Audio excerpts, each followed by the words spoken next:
Welcome back as we continue our study in 2 Peter. We're in chapter 2. Paul warns that false teachers will arise among the people. These individuals will secretly introduce destructive heresies and deny the Lord who bought them, bringing swift destruction upon themselves. Many will follow their shameful ways, and as a result, the truth will be maligned. These teachers are driven by greed and exploit others with deceitful words. Peter assures believers that God knows how to judge the wicked and rescue the righteous. He reminds them of past judgments, such as the flood and the destruction of Sodom and Gomorrah. These false teachers are bold, arrogant, and corrupted by their sinful desires. They promise freedom, but are themselves enslaved by sin. Peter exclaims it would be better for them to never have been born than to know the truth and to malign it so sinfully. False teachers, very interesting topic. Not just people who make mistakes in their teaching, they're intentional in their heart, and it's hard to root them out.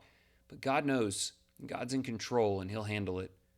We must remain alert and grounded in the truth of God's word because false teachers still exist and can lead many astray. Their words may sound convincing, but their hearts are filled with pride and greed. We're called to test what we hear against Scripture and stay committed to sound doctrine. We cannot follow the crowd or be swayed by messages that distort the truth. God is just and will judge those who corrupt His word, but He also knows how to protect those who remain faithful.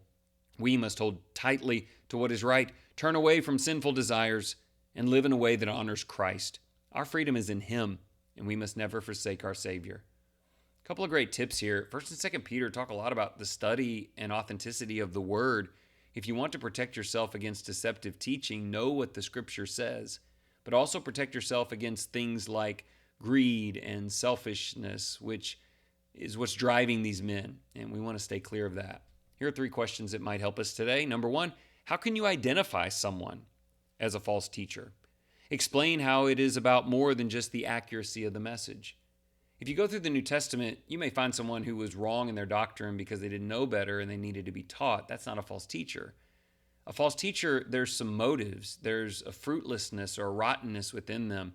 And so part of what you can do with a teacher is kind of study who they are in their life and determine whether they can be trusted. Question 2, what do the stories of Noah, Sodom and Gomorrah, and Lot teach you about the power and sovereignty of the Almighty God? In those days there was a lot of unrighteousness. Very few who were truly faithful and protected by God, but God handled all of that, didn't He? God was able to know the difference between good and evil. We need to trust Him. Question 3, is it possible to be entangled in the world and lost after being saved through Jesus? Why is that worse than never having obeyed at all? That's what the text seems to indicate at the end of chapter 2, that those who have been in Christ can turn their hearts to corruptness like these false teachers, and they can lose it. The book of Hebrews taught that at great length. Why would that be the worst possible scenario? Can you imagine ending up in an eternity of hell because I put myself over God and over others, and I knew the truth? I knew it. I knew Jesus, I knew heaven, and I gave up on it. I can't think of anything worse. We want to avoid that at absolutely every single cost. Let's go to prayer and ask for God's help. Righteous Lord, guard our hearts against deception and help us to stay anchored in your truth. Grant us wisdom to recognize false teachings and courage to stand firm in what is right. Protect us from those who twist your word for their personal gain. Strengthen our faith so that we do not follow destructive paths, but remain loyal to you. Assist us in seeking purity in our thoughts, actions, and desires. Lead us by your Spirit so we may walk in truth and reflect your holiness. Thank you for being just and for rescuing those who remain faithful to your righteous way. God will rescue those who remain faithful to Him unto and until death. I pray that's me and it's you, and we can encourage each other. And thank you for encouraging me by listening today.